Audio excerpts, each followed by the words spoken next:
ফিলিস্তিনের এই অবস্থা দেখে আমাদের দুই চোখে পানি। ইসরায়েলকে ধ্বংস করার জন্য মাথা ভর্তি রাগ, দুইটা চোখ লাল হয়ে যাইতেছে। আমাদের ইচ্ছে করতেছে তাদের সাথে যুদ্ধের ময়দানে নামি, কিন্তু আমরা কিছু করতে পারতেছি না, আমাদের সামর্থ্য নেই বলে। যুদ্ধের ময়দানে যে যুদ্ধ করার সাহস আমাদের আছে। আমরা একদিন কাজকর্ম না করলে পরের দিন আমাদের পেট চলে না। এইরকম পরিস্থিতিতে থেকেও আমরা চাই তাদের পাশে দাঁড়াতে, কিন্তু এখানে শুধু সামর্থ্যর কথাগুলাই আসে।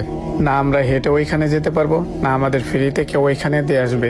সহজভাবে যুদ্ধের একটা ময়দান যদি খুলে দেওয়া হইতো, সেইখানে আমরা প্রতিটা মুসলমান ভাই হাজির থাকতাম। আমরা এমনিতে কত গুণা করি, কিন্তু শহীদী মৃত্যু যেহেতু এরকম ভাবেই হয়, তাহলে আমরা শহীদী মৃত্যুর জন্য এখানে যুদ্ধের ময়দানে চাইতাম।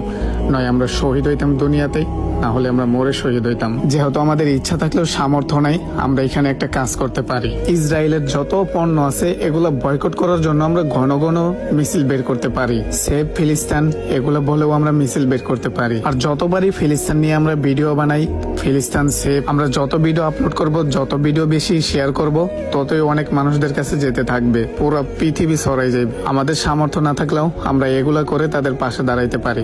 ইসরায়েলকে ধ্বংস করার জন্য সবাই এগুলো দেখে যেন খেপে যায় ইসরায়েলের উপর।